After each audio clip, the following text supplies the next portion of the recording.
Okay, now let's learn about the architecture of .NET applications.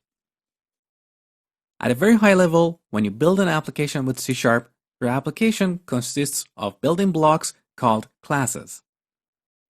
These classes collaborate with each other at runtime, and as a result, the application provides some functionality.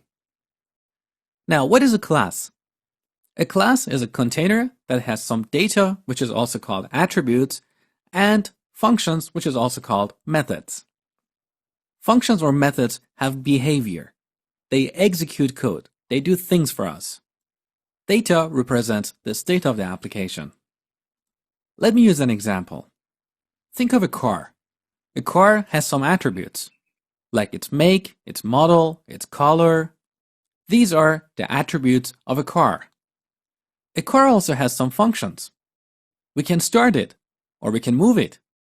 So you can think of a car as a class.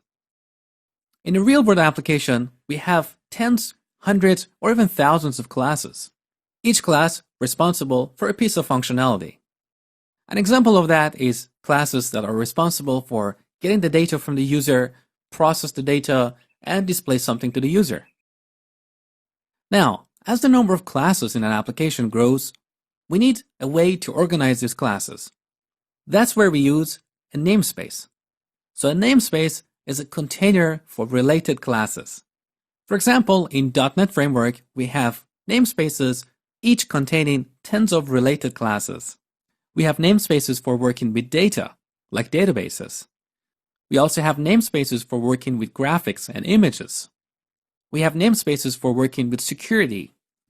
Now, in a real-world application, as these namespaces grow, we need a different way of partitioning an application. And that's where we use an assembly. An assembly is a container for related namespaces. Physically, it's a file on the disk, which can either be an executable or a DLL, which stands for Dynamically Linked Library.